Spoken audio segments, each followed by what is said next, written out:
Okay, let's do this video number 2. And they are going to get shorter and shorter because the third video is really just a thought I want to share. Lipstick on my teeth? Nope. I put lipstick on for this video. Fancy. Sorry. So I'm sitting here enjoying a hot cup of black decaf, which I do enjoy. And I've said before in a video that black decaf, I consider it to be like my punctuation at the end of a meal, when it's just like, period, Emily, there, done. The meal is over. Because a lot of times after I eat breakfast, I think, should I go ahead and eat lunch? And then after lunch, I think, why don't I go ahead and eat dinner now? Because as with addiction, plenty or enough often does not feel like enough. But what I realized, I'm just holding this. I just wanted to say, hey, you guys want to have a little cup of coffee together? You want to have a cup of basically black. It's black decaf, which is basically just hot water. But no, it's not. It has a little coffee flavor to it. So, and the heat, I can't drink it. I can't chug it. So I have to sip it. And I don't know, the heat kind of makes my belly feel a little fuller. This really is a great punctuation at the end of a meal. And even making it is a good thing for me to quickly engage in another activity aside from fork to face over and over. Hold on just a second while I put this down. All right. So here is my tripod, this kid's helmet. I'm going to get myself set here. So fancy. Okay. Here's video number 2. Let's do this. Finally getting it forwards.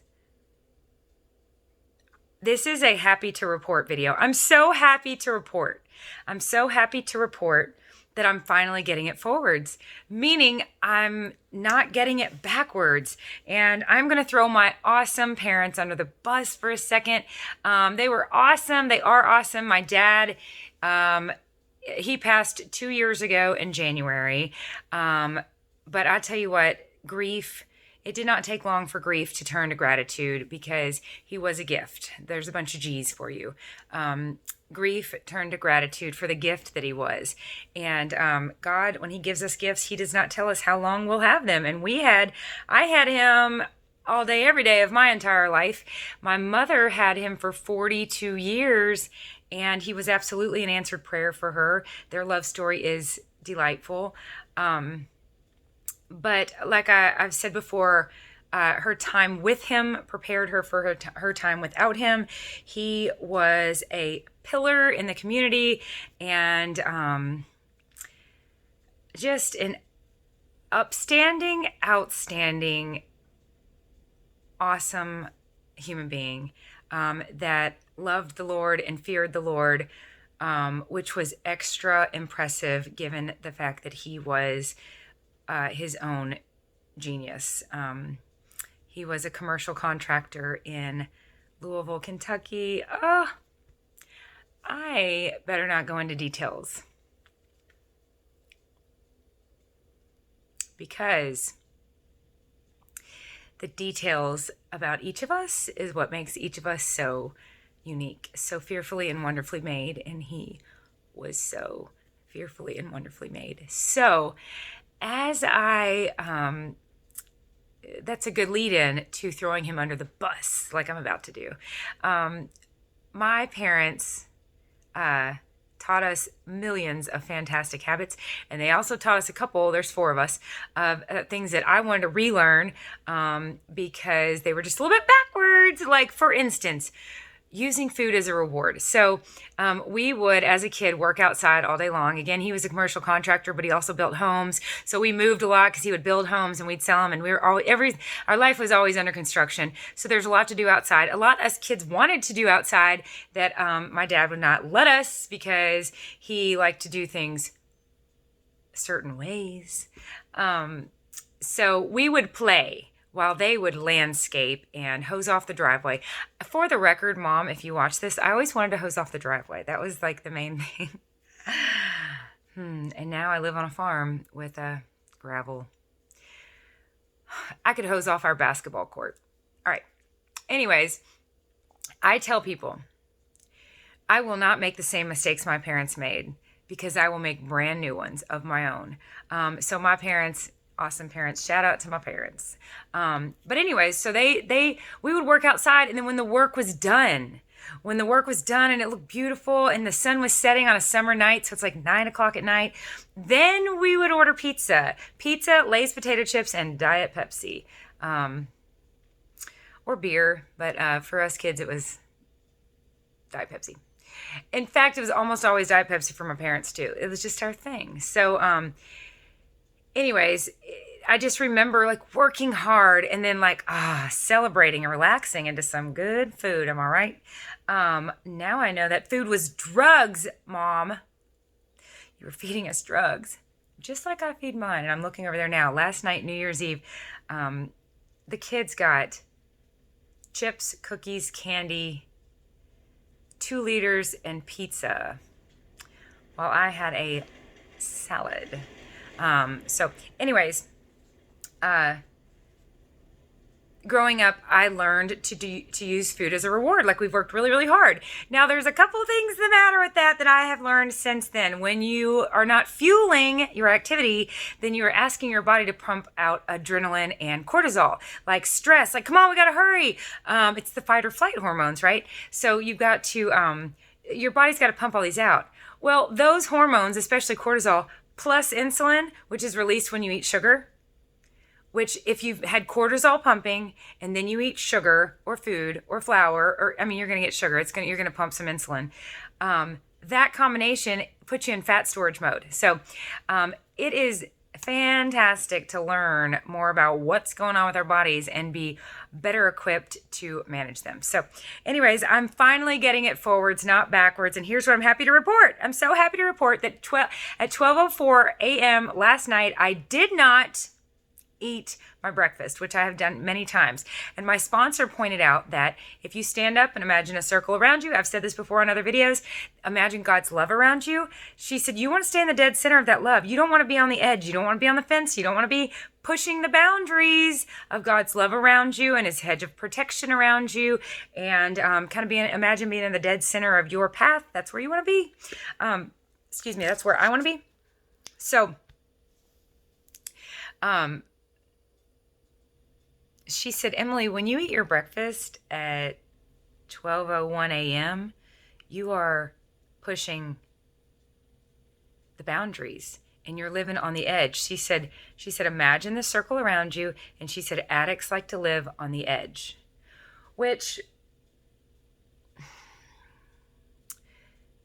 we'll talk about this in video number 3.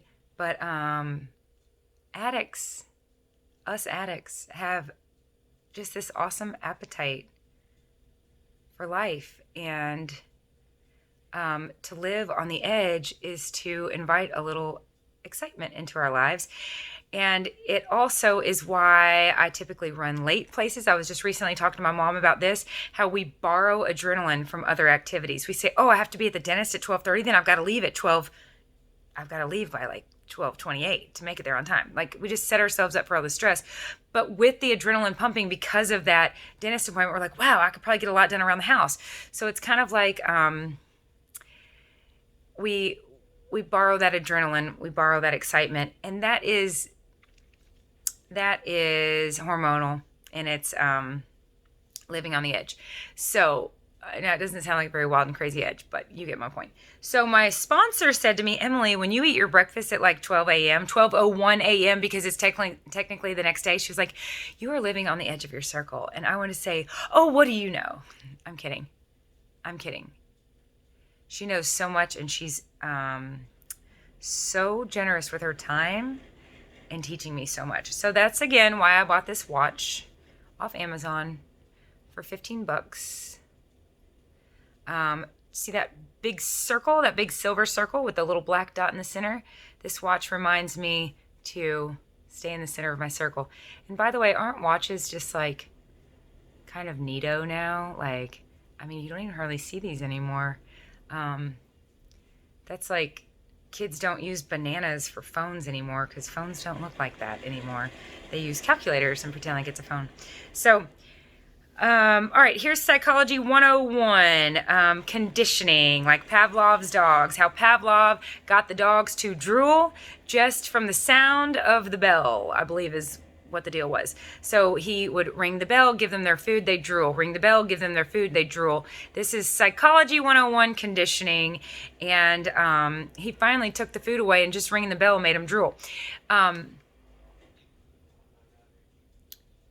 What are we conditioning ourselves to need? I don't want to condition myself to need something that I really don't want to condition myself to need. So I don't want to need breakfast at 12 a.m. So I want to use my brain and not follow my flesh that says we should really eat because we don't want to go to bed hungry.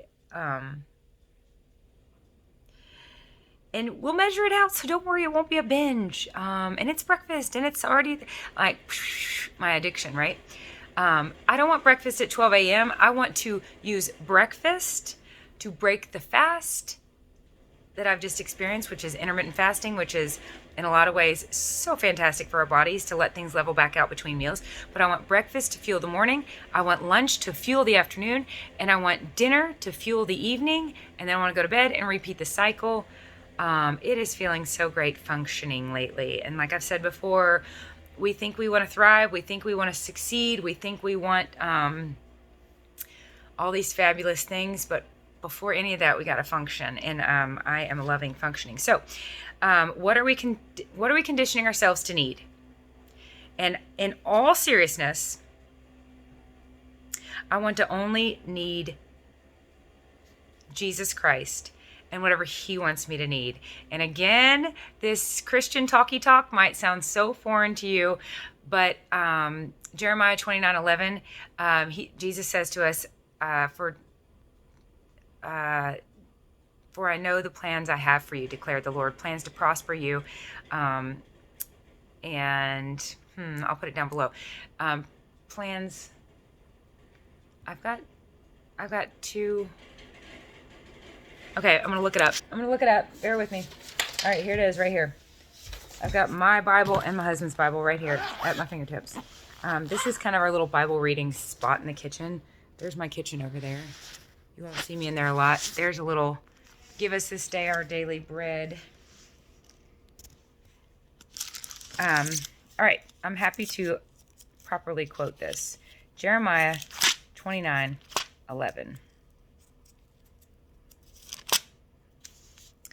For I know the plans I have for you, declares the Lord, plans to prosper you and not to harm you, plans to give you hope and a future. Yay to that.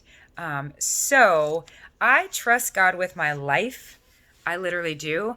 Don't believe these like prosperity gospels that are like, if you trust Jesus, it's like fame, fortune, health, and wealth headed your way. No, nowhere. Nowhere in this big old book. It's actually 66 books in one. Nowhere is that a promise. In fact, God says there's going to be some hard times and rough roads, but let me help you through them. So anyways, I trust Him. I just trust Him with my life completely. I really do. So I don't want to need anything but Him, really. Yes, we need food, we need water, we need shelter. But God knows that. He says, don't worry. Matthew 6:25, don't worry. The sparrows. All right, I'm going to read that one for you too. Matthew 6:25.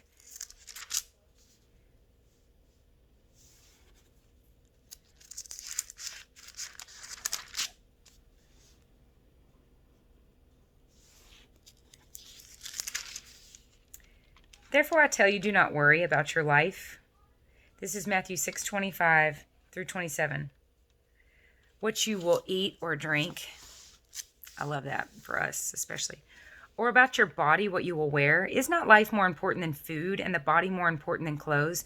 Look at the birds of the air. They do not sow or reap or store away in barns, and yet your heavenly Father feeds them. Are you not much more valuable than they? Who of you by worrying can add a single hour to his life? So he literally tells us, don't worry. And the point is, it's not to think, don't think nothing bad's going to happen. Like, bad stuff's definitely going to happen. And there's a difference between being concerned and wanting to be prepared, but also just worrying and fretting, because you cannot be filled with peace and worry at the same time. And I choose peace. So whenever humanly, no, I'm not even going to say humanly possible. It's a peace beyond understanding. That's in Philippians, peace beyond understanding. I'll put that down below. Okay, so yes, we need food, water, and shelter, but in Matthew 4:4, Jesus tells us, man cannot live on bread alone, but on every word that comes from the mouth of God. So I like the quote, hunger is not an emergency. Now, obviously, that is a first world quote. There are people out there dying of starvation that hunger is obviously very serious. But for us watching YouTube videos here in the United States of America or New Zealand, shout out to New Zealand. My girl Rachel and Talita, my girls. Okay. I mean, hunger, it's not an emergency, right? Like, I don't need to get into some state of panic at midnight. Like, I should eat breakfast. I should eat breakfast. I should have a fruit, a grain, and protein. No. I don't want to allow my addiction and or ghrelin, the hunger hormone. So there's another video below or wherever, not below, on my channel about the hunger hormone.